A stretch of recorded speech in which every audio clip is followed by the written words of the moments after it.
Understanding 551.76 is crucial for ensuring the electrical safety of recreational vehicles.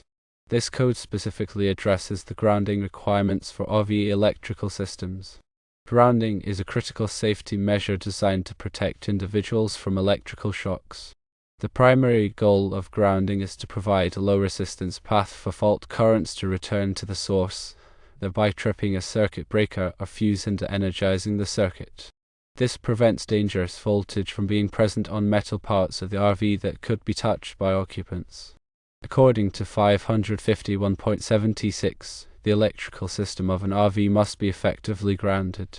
This means that all non-current carrying metal parts of the RV, such as the chassis or frame, must be connected to ground. The code mandates the use of a ground rod installed near the camper pedestal to achieve this grounding. The ground rod serves as the primary connection to the earth, providing a path for fault currents to dissipate safely. It is essential to use a ground rod that meets specific requirements to ensure its effectiveness. The ground rod must be made of copper-clad steel, which provides excellent conductivity and corrosion resistance. The minimum length of the ground rod should be 8 feet to ensure it penetrates deep enough into the earth to make good contact. When installing the ground rod, it should be driven into the ground until only a small portion remains above the surface. This ensures maximum contact with the earth and provides the best possible grounding path. In addition to the ground rod, it is also necessary to connect the camper pedestal to the main disconnect using a 3-wire cable. This cable includes a hot wire, a neutral wire, and a ground wire. The ground wire in this cable provides a direct connection between the RV electrical system and the main electrical panel, further enhancing the grounding protection. It is important to note that the ground rod and the ground wire in the 3-wire cable work together to provide a comprehensive grounding system. The ground rod provides a local ground connection at the camper pedestal, while the ground wire provides a connection back to the main electrical panel.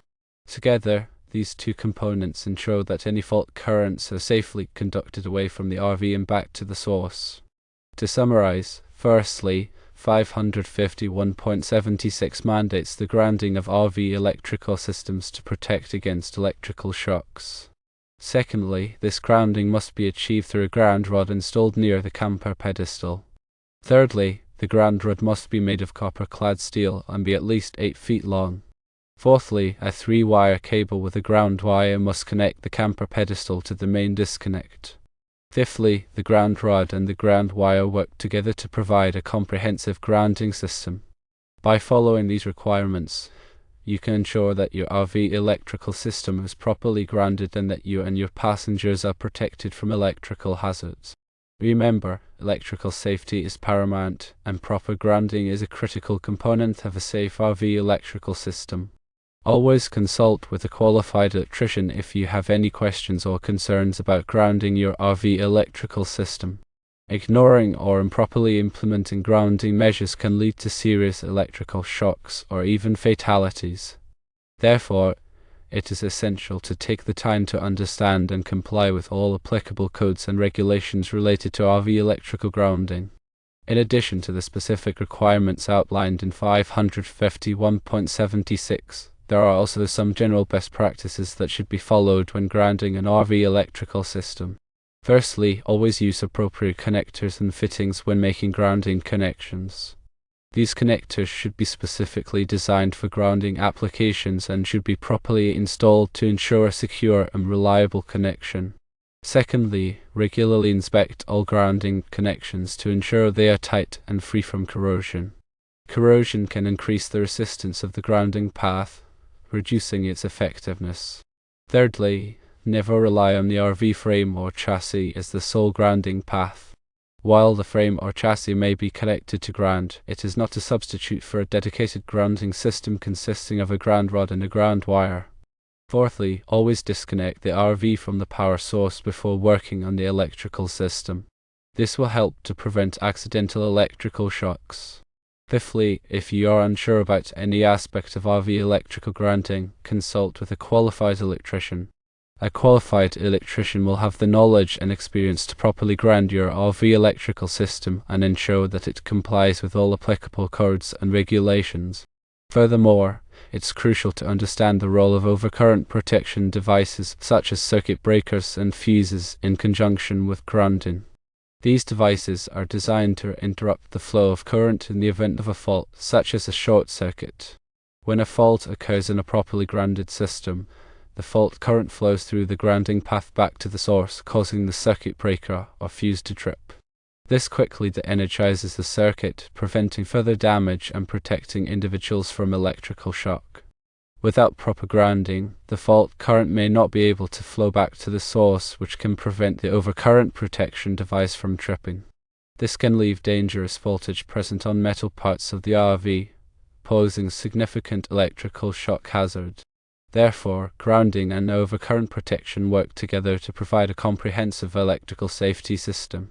Grounding provides the path for fault currents to flow, while overcurrent protection devices interrupt the flow of current in the event of a fault.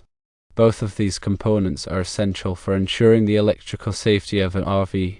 In addition to the requirements for grounding the RV electrical system, there are also requirements for grounding the electrical equipment installed in the RV. For example, appliances such as refrigerators, air conditioners, and water heaters must be properly grounded to prevent electrical shocks. These appliances typically have a grounding wire or terminal that must be connected to the RV grounding system. It is important to follow the manufacturer's instructions when grounding electrical equipment in an RV. The instructions will specify the proper grounding method and the type of connectors to use. Improperly grounding electrical equipment can create a significant electrical shock hazard. Furthermore, it's important to consider the type of wiring used in the RV electrical system. The wiring must be appropriately sized for the load it will carry and must be properly installed to prevent overheating and electrical shorts. The National Electrical Code, or NEC, provides guidelines for selecting the appropriate wire size for different applications. It is important to consult the NEC or a qualified electrician to determine the correct wire size for your RV electrical system. In addition to wire size, it's also important to use the correct type of wiring. The wiring must be rated for the environment in which it will be used. For example, wiring that is exposed to moisture or sunlight must be rated for those conditions. Using the wrong type of wiring can lead to premature failure and electrical hazards.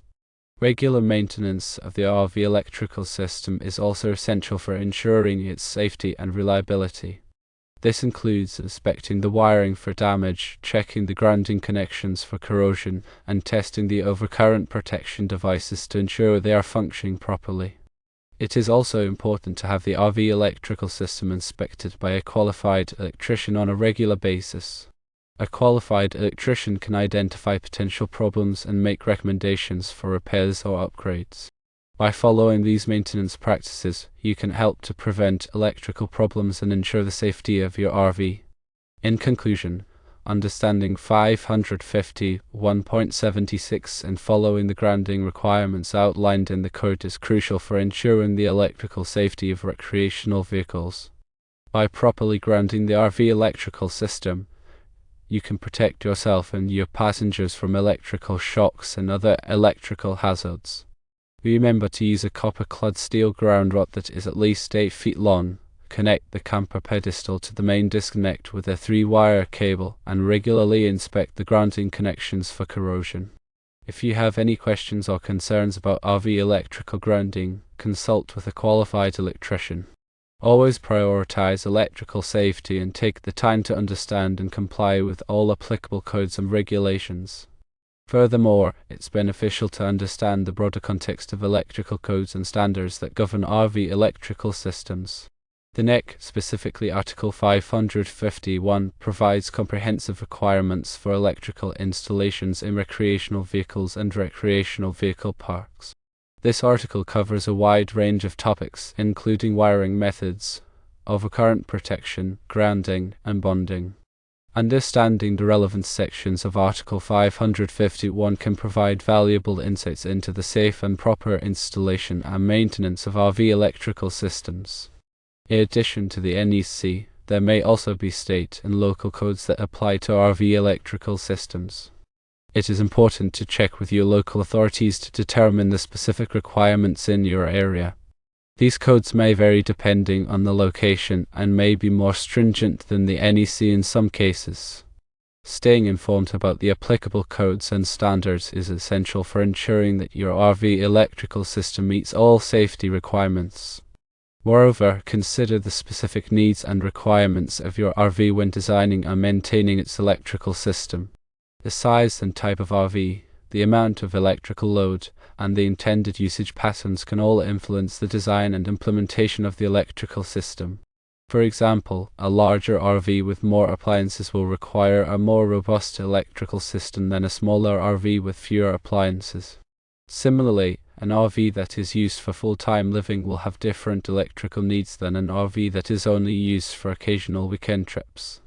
By carefully considering these factors, you can ensure that your RV electrical system is properly designed and equipped to meet your specific needs. Finally, remember that electrical work can be dangerous and should only be performed by qualified individuals. If you are not comfortable working with electricity, it is best to hire a qualified electrician to perform any electrical work on your RV. A qualified electrician will have the knowledge, skills, and experience to safely and properly install and maintain your RV electrical system. By taking these precautions, you can help to ensure the safety and reliability of your RV electrical system for years to come.